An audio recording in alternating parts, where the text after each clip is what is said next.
Well, welcome to the Rotary Club of Bearden. We'd like to welcome all our visiting Rotarians and guests today. And to begin with, we're going to ask Janice to lead us in song. Okay, so let's take. You can give me a lesson. No, I'm just going to say it's not on. What did you say? It's not on. See. Okay, so it's just. It might not be on. Yeah, they got it. Okay, so let's take a quick vote. Do you want to sing "God Bless America"? The baby got back. No. Or number 2. I don't know the words, sorry. My Country 'Tis of Thee. So here we go. God Bless America. Are you working on? Okay, not very. Oh, really? Okay, how about My Country 'Tis of Thee? Y'all don't even really want to sing today, do you? Okay, we're going to sing God Bless America. Just because. I don't even know why I asked. Remember, gonna go, God bless America, ready?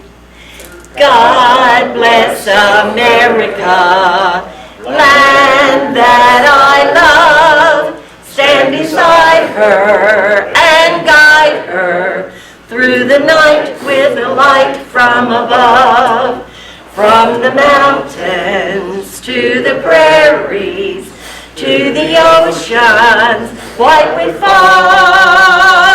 God bless America, my home, sweet home. God bless America, my home, sweet home. Thank you, Janice. Steve Common has our pledge. I pledge allegiance To the flag of the United States of America and to the republic for which it stands, one nation, under God, indivisible, with liberty and justice for all. And Gary West has our invocation. Please bow your head. Heavenly Father, thank you for this beautiful day, and thank you for allowing us the opportunity to come here today and continue the Rotary motto of service above self. And please bless all these members, and especially our speaker today. And please bless this food for the nourishment of our body. In your name we pray. Amen. Amen. Thank you. You may be seated. It's good. This time I'm going to invite Janice Mitchell up to introduce our guest for today, but also for the presentation on mobile. Okay, thank you very, very, very much. Sarah, without an H, and keel, like the centerpiece along the bottom of a boat, has something against her. She's a graduate of the University of Alabama, and that's really difficult for an Auburn grad to announce. But she redeemed herself because she was a member of the $1 Million Band. She graduated with honors and a BA in anthropology and a minor in biology with a concentration in health professionals. Her academic focus was in biocultural medical anthropology, which is a mouthful, and international health disparities. She further redeemed herself because she got a master's in public health with emphasis in public policy and management from UT. And while at UT, she served on the Equity and Diversity Committee. This young lady is no slouch when it comes to education and studies. She's an alumni of AmeriCorps and has served as a mentor to these young people. And I have been lucky enough to serve with some of these AmeriCorps young people at Scruffy City Orchestra who come over and play with us at the orchestra. She started the Farm to Seniors program. I want you to talk to her about that when you have a chance. What they did was they grew food in the gardens, they cooked it, they harvested, they cooked it, they served it in the mobile meals. In the first year, they had about 660 pounds of food that they grew and served. And the second year, they doubled it. She's also taught reading classes from kindergarten to adult. And currently, she is the Community Engagement Manager at CAC Mobile Meals and has been since March of 2022. Sarah, 95% of your life sounds like a Rotarian in the Rotary Club of Bearden. We are looking forward to having you share some statistics and information about mobile meals in our community. Please give a warm welcome to Sarah Keel.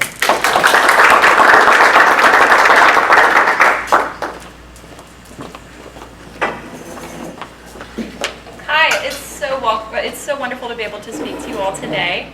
Not only, I do love to speak about mobile meals, but I really love to speak about mobile meals to people who know it and who appreciate it, and that is why I'm happy to be here with you guys today. So raise your hand if you've delivered on the Bearden Rotary mobile meals route before. Okay, awesome. Raise your hand if you haven't done that route, but you've done just any mobile meals route before. Okay, wonderful. So just about everyone in this room is familiar with what we do, but I'll go ahead and give the little speech anyway. Mobile Meals is, of course, the Meals on Wheels program here in Knox County. We currently have clients in every single zip code across the whole county, which is a big county. And it's we are now serving 1,100 seniors every single day or every weekday in their homes. And we are thankful to have the help of about 100 volunteers a day who all pull up to our Mobile Meals kitchen, pick up their coolers, and they head out on their routes. And what our volunteers do, as you all know, is so much more than just dropping off a meal. Our volunteers are checking in with clients and providing essential, like, social contact, friendly, conversations, and friendships that come from our volunteers who visit them. The seniors that we serve, of course, are over the age of 60. They are considered homebound, meaning that they're unable to leave their homes due to a disability, medical condition, or some other reason why they can't leave. They're unable to prepare meals for themselves, and they also don't have anyone in the home with them to help them prepare meals. So having a friendly face bring them a hot, nutritious meal every weekday does wonders for them. As you can see, I've passed out some information on your tables. Some of the cool things, we did a survey this year, and in that survey, you can see that the vast majority of our clients report increased food security, increased health. They feel safer and more cared for because a volunteer comes and sees them every day. And they're also eating a wider variety of foods than they would have otherwise. So we are only able to do all of this because of the volunteers and the support that we receive from the community. Just as an update from maybe the last time you all heard from us, we saw a lot of changes through COVID. Before COVID, we were serving around 925 people a day. During COVID, that spiked up to around 1,100, and as you can see, that number has stayed high. So we are still seeing that high need in the community that really spiked during COVID.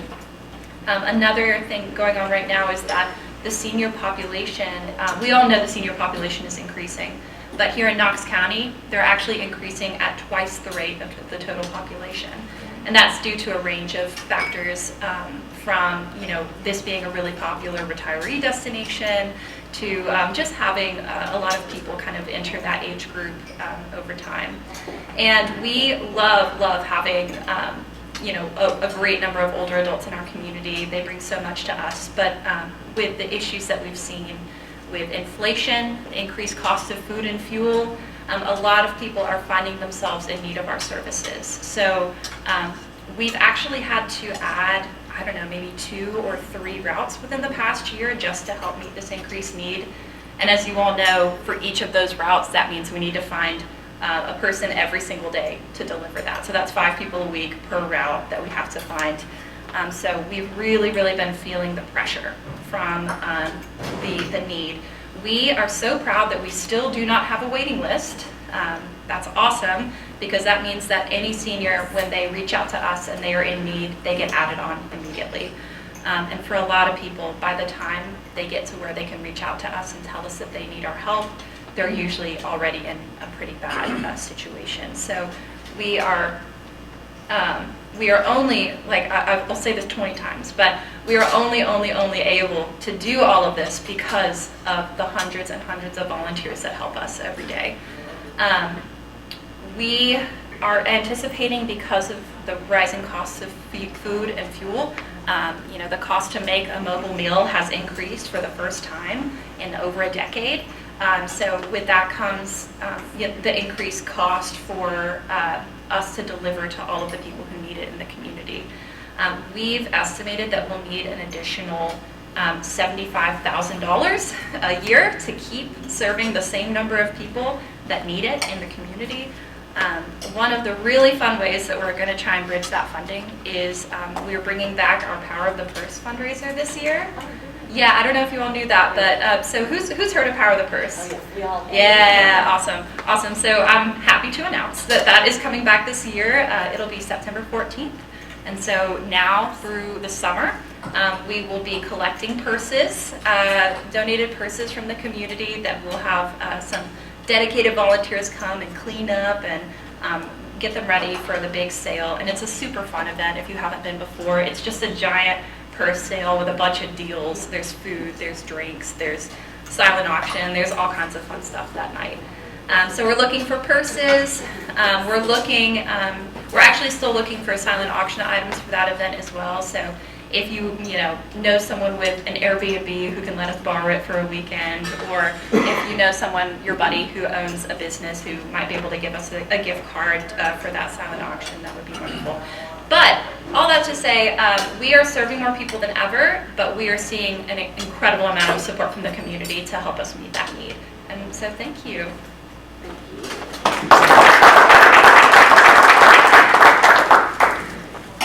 Okay, so she's going to give me a Mobile Meals. Yeah. And we're going to give her a check from the Rotary Club of Bearden. Thank you.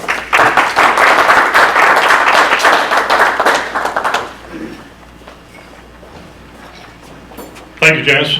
Did you know how many years the club has actually done mobile meals? Janice, Paul, Ray? It's over 10. Okay, yeah. And just to give you, Over 20 years. Just to give you an idea, we only deliver 14, and she said they deliver 1,100 a day. So imagine. Sarah, thanks so much for being here today and filling us in. Any other announcements? You're going to find this little survey. So Kelly asked me to be the public image chair going forward for this next board term, so I'm starting a little early. But we're going to try and ratchet up what we're doing with our members, highlighting them, doing videos, photos. So I need to know who's all on these platforms. Facebook, Instagram, LinkedIn. We have added a LinkedIn account for the chapter, so I'm excited about that. You can just fill this out, leave it on your tables. I'll grab it at the end. Thank you so much. Club. Thank you, Doug. And you'll probably saw it, the announcement in the newsletter where all these links are too, so please go to these links, friend them, do whatever you do in those links. Follow them and share them. Share them. We have the pleasure today of having our speaker, Dr. Timothy Holder. He's a public speaker, radio show host, history professor, and actor. His radio show, The Leading Edge with Dr. Tim Holder, airs in East Tennessee and West Virginia. It features interviews with leaders from various fields. He is the author of more than a dozen books, and he has some of those with him today. Held a PhD in history and has master's in history and applied theology. He has also acted in several commercials with his wife, the actress and producer Jill Holder. So let's welcome Tim Holder. Well, it's good to be back, and I'd like to begin by apologizing to whoever it is who's going to have to pick up my name tag that somehow has fallen off of me. I don't know where. So sorry about that. But as you might recall, I was here about a year ago, and I talked about how we handle adversity, and I gave some stories from the lives of the early presidents, how they handled adversity and what we could learn from them.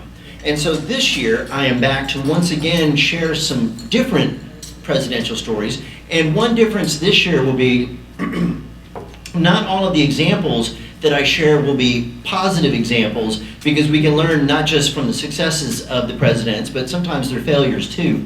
And so the first guy I want to start with is Andrew Jackson. And so of course, his name's kind of familiar to a lot of us because he's a Tennessean and a war hero from the War of 1812, the Battle of New Orleans. But before Jackson was a soldier, he was already a fighter. He was a guy who loved to argue. And so he decided as a very young man that he was going to become a lawyer, because then he could argue for a living. And of course, the way you became a lawyer back then was you didn't go to law school, you apprenticed with a lawyer. And when you felt like you were ready, then you would go out and start getting involved in cases of your own. Well, Jackson was very enthusiastic about arguing with people, but he wasn't quite as enthusiastic about actually learning the law.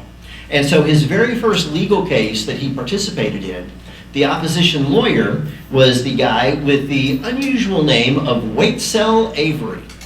And Mr. Avery really ended up embarrassing Jackson, not because Avery was trying to be a jerk, but just because he knew the law and he was doing his job.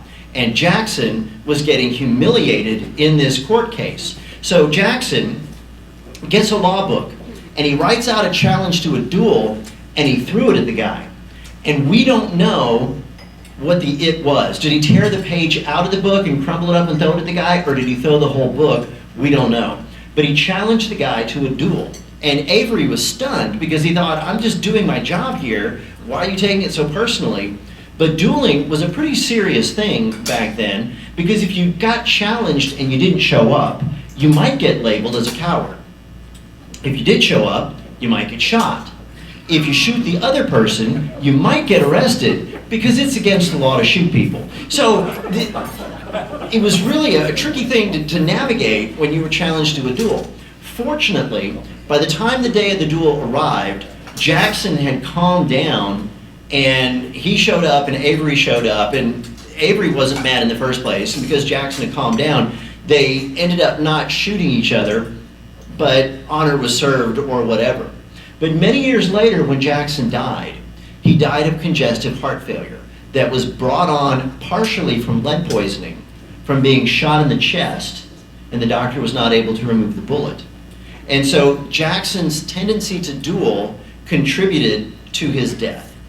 And the lesson in adversity for us is, unlike Andrew Jackson, we don't have to take everything personally.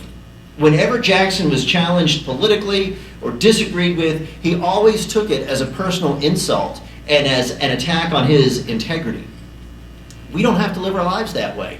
We can really take a lot of pressure off of ourselves if we don't take everything personally. You know, maybe somebody disagrees with you in a meeting, or maybe a group of people are laughing and then they stop when you walk up, and maybe it's not about you. Or maybe somebody is trying to insult you, but you can look at it like, you know, that's really more of a reflection on them than it is on me. So, first lesson in adversity, we don't have to take everything personally. All right. Second story I want to talk about involves both George Washington and Thomas Jefferson. Washington was considered a great man by people who lived back in his generation. In fact, there was a time in American history where we only had 4 federal holidays: Christmas, Easter, Independence Day, and George Washington's birthday. So he was really thought very highly of, but he wasn't a perfect man, of course. Nobody's perfect. And one of Washington's weaknesses was he was very thin-skinned. And so when he was president, and he heard that people were whispering about him, that he was losing his edge mentally and getting senile, it really offended him. And in fairness, I mean, I think that'd be kind of offensive to any of us if we heard that people who knew us were saying things like that about us. But Washington went to his Secretary of State, Thomas Jefferson, and said, hey, I heard there are these rumors that I'm getting senile. And Jefferson said, oh my goodness, I can't believe somebody would say that about you. Perish the thought, anybody who knows you knows that you're just as sharp as ever. And so Washington was mad when he went to talk to Jefferson, but when he left Jefferson's presence, he was livid, because he knew that Jefferson had heard the rumors, because he knew that Jefferson was the one who had started the rumors. What had happened was Washington was tending to agree with Alexander Hamilton's political views, and Jefferson didn't like that. And Jefferson was not the kind of guy to openly confront someone. That just wasn't in his personality. And he knew that Washington was too popular anyway. So instead he engaged in this whispering campaign about Washington getting senile. And the mistake that Jefferson made was when he got confronted with the lie that he started, Jefferson forgot the first rule of holes. The first rule of holes is when you're in one, stop digging. And so Jefferson did what a lot of us do when adversity strikes. He made a decision that he thought would help in the short term, but actually just made things worse. Because if Jefferson was concerned that he didn't have much influence on Washington before this, he had virtually none after that, because Washington had lost respect for him. And so a lot of times we hit a rough patch and we end up making some kind of choice that just makes the situation worse. I knew someone years ago who dealt with stress by going shopping. But the problem was a lot of that person's stress came from financial difficulties. And so this person felt like the thing that would make her feel better actually was the thing that just made a bad situation worse. So we need to avoid the temptation when we're faced with adversity to go for the short-term fix that will really just make the problem worse. The next person I want to talk about is not a president, but his actions are going to impact a couple of presidents. There was a man named Charles Guiteau who lived in the 1800s, and he was on a ship one night traveling, and his ship crashed into another ship.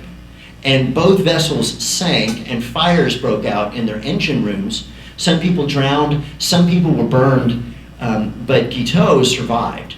And he was convinced that he survived because God had spared him. And so now he was convinced that he had some great destiny that he had to live up to. And it was just a matter of figuring out what amazing thing he was supposed to do with his life. And so as he's trying to figure it out, he decided to join a cult. And one of the things that attracted him to the cult was the leader of it had this philosophy of free love. But Guiteau became frustrated because the women in the cult were not attracted to him because he was kind of off-putting. So Guiteau decided he would leave, but as he left, he took a copy of the cult leader's manifesto.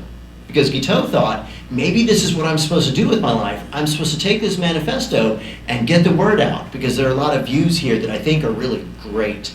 So he moved to New York City and went to a prestigious New York publisher and said, hey, publish my manifesto that I wrote by myself. And they said, we're not going to do that. So instead he goes to a printer and he says, hey, I want you to print off a bunch of copies of my manifesto and put it in book form. But he added the information of the publisher to the front of his manuscript. So if you saw a copy of the book, you would think that it had been endorsed and published by this prestigious publisher. And so he's got this book now, this manifesto of these cult beliefs, but he's really having trouble selling it. So he decides maybe his destiny is to be found elsewhere. So of course he decides to get involved in presidential politics. He's going to give a speech for one of the candidates in the election of 1880. So he writes up a speech for Ulysses Grant and then figures out a venue where he can give this speech. And after everything is put in place, he discovers that Ulysses Grant is actually not going to be a candidate in that election. So he crossed out Grant's name, wrote in James Garfield, and proceeded to give the exact same speech anyway. I mean, it would be as if somebody wrote a speech for Donald Trump and then realized Ron DeSantis was going to be the candidate and said all the exact same things and just changed the name. So it was pretty strange, but that's kind of who Guiteau is. So he gives his speech to a half-full room of people, but then Garfield wins the election. And so Guiteau decides, well, I played a role in this election, so I should get my reward. So he moves to Washington, D.C., and he tracks down people who are in the executive branch of the government. And he says, I would like to be the ambassador to Austria. Now, he's got no experience as an ambassador. He's got no experience with Austria, but he's convinced that this is God's destiny for him. But the government disagreed, and he doesn't get the job. So he decided that the mistake he made he didn't dream big enough. So instead, he says, I should be the ambassador to France. But he doesn't get that job either. So he decides, okay, the problem here is clearly James Garfield. So he tracks him down and he shoots him and he gets thrown in jail. But he's not worried because God has this special plan for him. So he's convinced that the Civil War general, William Tecumseh Sherman, is going to raise an army of volunteers and they're going to bust into this jail and get him out. That didn't happen. So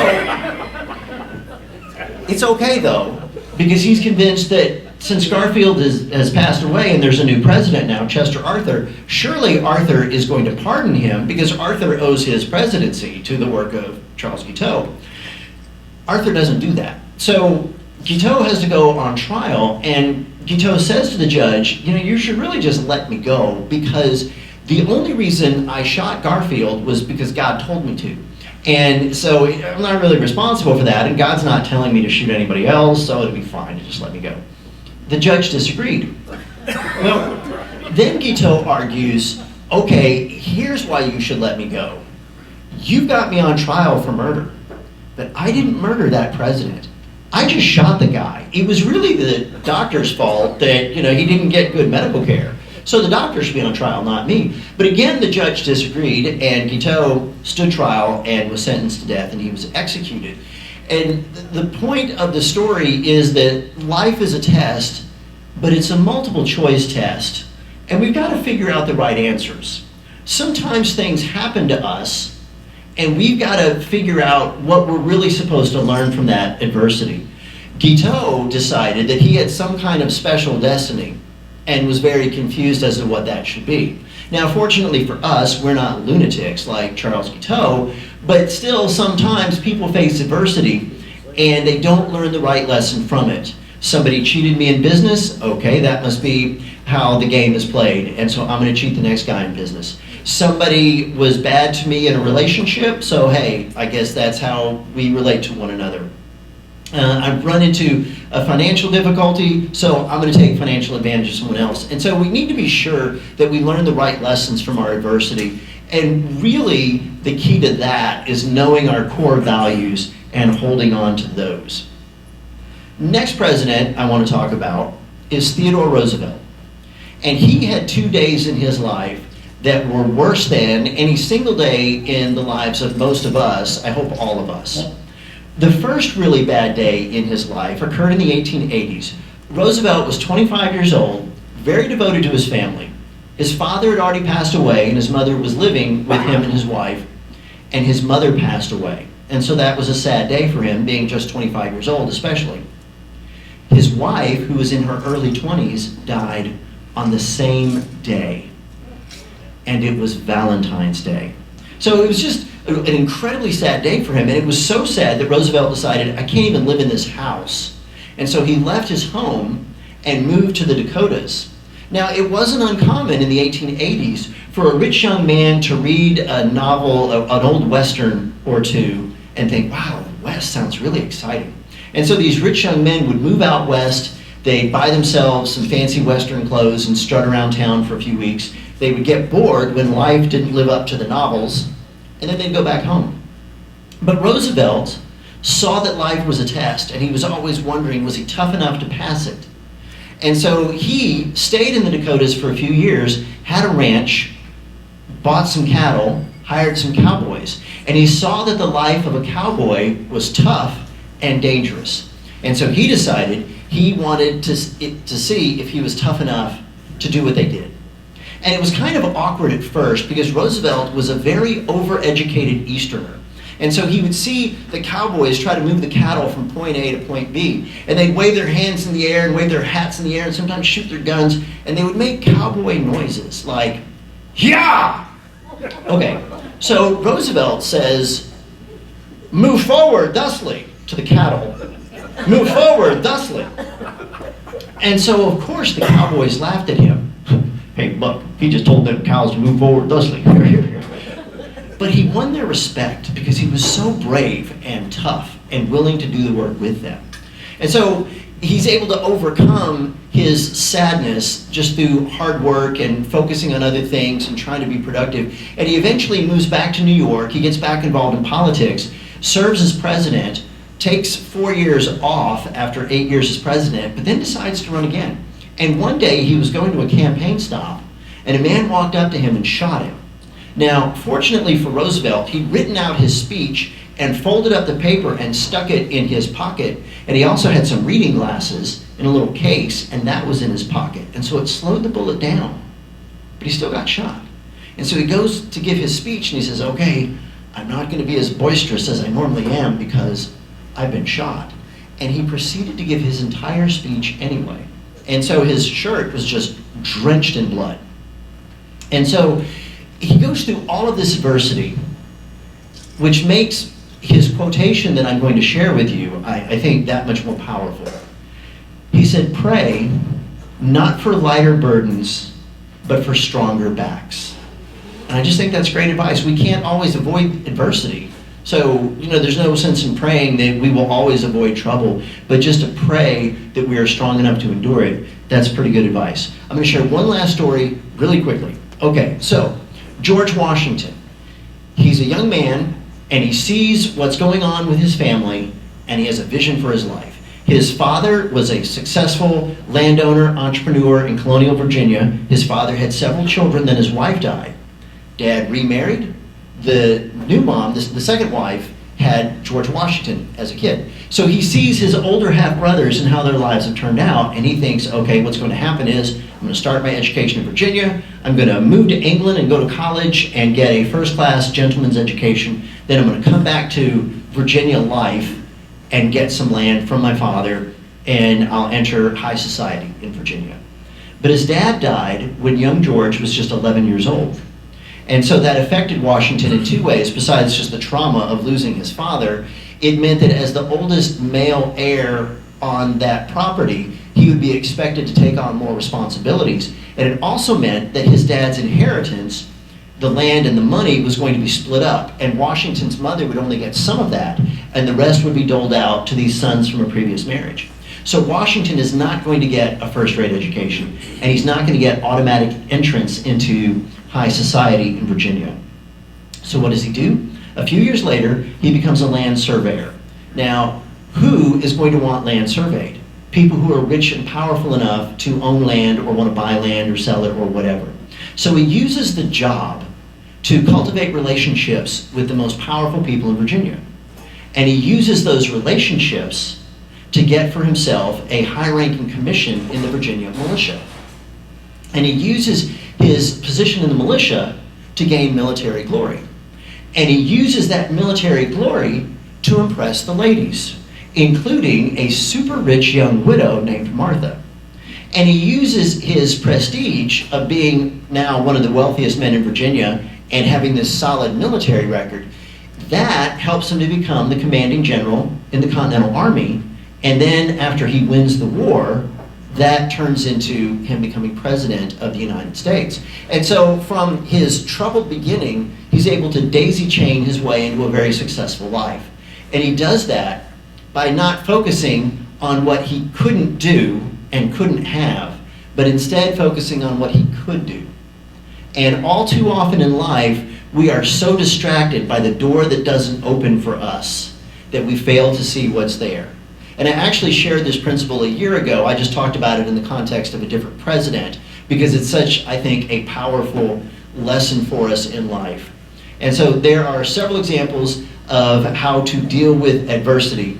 Don't take everything personally. Don't compromise on your values and make things worse when it comes to adversity. Learn the right lesson from adversity. Pray not for lighter burdens, but for stronger backs. And don't focus on what you can't do, focus on what you can do. All right, so I'm going to take about 2 minutes and take your questions, any random questions about presidents. Those are always fun for me. But while you're pondering, do I have a random question about a president? And if so, do I want to ask it here? I want to offer up 2 commercials for myself. If you think that a talk about handling adversity with stories about early presidents might work for some other group that you know, like, maybe a business group or scouts or church or school or something, talk to me afterwards, and I'm sure we can schedule that. My other commercial would be, I do have some books, as was mentioned earlier. I was here a year ago. Since then, I've had 2 new books. One of them is called Washington Was a Dancer, Lincoln Was a Wrestler. And it's a kid's book with stories and trivia and games. And the other one is called Feeling the Squeeze. And it was actually inspired by these talks about how we handle adversity and how we can do it well. So it's got a bunch of stories in it, but it's also got a lot of practical advice, and I talked to some psychologists about handling adversity. So the books are $15 each, or 2 for $25. The kids' book is $10. Anybody have a question about a president? Yes, sir. I don't have a question about a president, but Oh, okay. I'm going to ask it anyway. I hope it's not a math question then. Okay. When I was going to grade school in the 60s and 70s, most of your history classes that you took, I mean, it pretty much was gospel, what the history books said. Mhm. Maybe a smidge of skepticism, but I can't imagine what are the historians going to write about history today? I mean, how is that going to be done? I can't imagine either. And, whenever people want to talk about current stuff, I always say, you're really talking more political science. I'm a history guy. I'm focused on stuff way back when. But I do think that it's hard to assess things in real time. Like, you can decide personality and character-wise, here's what I think of Trump, or here's what I think of Biden. But as far as their presidency itself, was it a success or was it a failure? People are going to judge that based on their own values. And so, a lot of people in academia tend to lean to the left, and so they're going to tend to be uncharitable towards those who are on the right, and vice versa. When it comes to economists, they tend to lean to the right. And so if you ask an economist about a president, they might be a little more skeptical about policies that are offered from the left. So did I successfully dodge that in the time that I have? I'll take one more question and then sit down. Yes? Okay, I have a question about, it goes back to JFK. Seems like that sometimes history's not told. It's either a little slanted or they leave a little bit out. Like the Cuban Missile Crisis, if you get the real picture of it, they portray it in what I've read in the history, that he really backed the Soviet Union down and forced them to pull their nuclear missiles out of Cuba. But if you really read into the other details, there was actually a compromise through the back channels that we actually took missiles, medium-range missiles, Out of Turkey. And Yeah. That really doesn't get, you really have to dig to find that. Yeah. And so the question was, or the comment, sometimes history is slanted and you don't get all the details. I'm going to tell you something crazy about that, and that was about the Cuban Missile Crisis, where a spy plane for the U.S. discovered that the Soviets were trying to put nuclear missiles in Cuba in the 1960s, and so we had ships in the water and we're going to cut off Soviet supplies going into Cuba, but then we worked out this compromise. The Soviets said, we'll remove our missiles, and quietly, a little while later, the U.S. removed missiles that we had in Turkey that were pointed at the Soviet Union. About 10 years later, Nixon is president, and one of his aides goes and sees another aide and says, we have a problem in Cuba. And they had like aerial photos of soccer fields in Cuba. And so the one aide shows the second aide, look at these photos of these soccer fields. And the second guy's like, they're soccer fields, who cares? And the first guy said, Cubans don't really play soccer, they play baseball. Russians play soccer. And that was how we figured out that the Soviets were trying to once again put missiles in Cuba. And so Nixon dealt with it in the early 70s, but he dealt with it quietly. It wasn't on TV, and so it was the same kind of thing. So history is just like one interesting story after another. But yeah, is it slanted? Absolutely. Yes? Can I ask a question? Okay, yes. Okay, thank you. How do you think Andrew Jackson felt when North Carolina actually protected the Okanolasty village and it didn't go on the Trail of Tears? Probably not good. Andrew Jackson was a fascinating guy, and when people say, who was a really bad president, the Supreme Court ruled in favor of the Cherokee and said they shouldn't move west, and Andrew Jackson said, basically, I don't care what they say, they're moving west.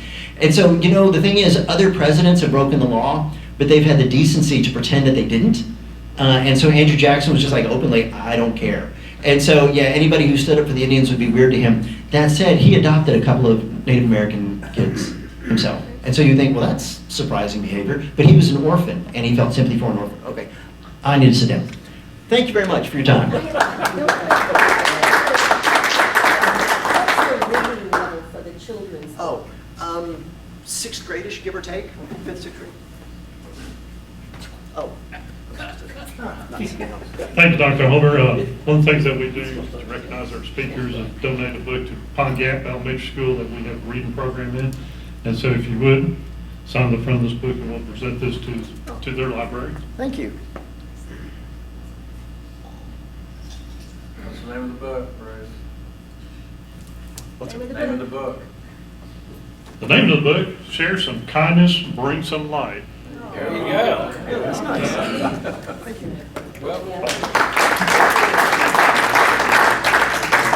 Also, if you're interested in following Dr. Holder, there's a handout on your table that has his website, so you might be able to catch his radio show too as well.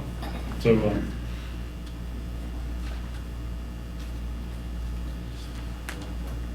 thank you, Sarah, for joining us today. Glad to hear the excellent report on what you're doing with mobile meals, and we're so happy to participate with that and support that. Cross your fingers. Next week, Mayor Glenn Jacobs is on the agenda for the 4th time this year.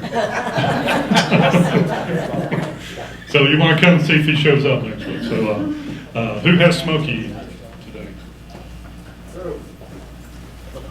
Jim, would you like to do the 4-way test?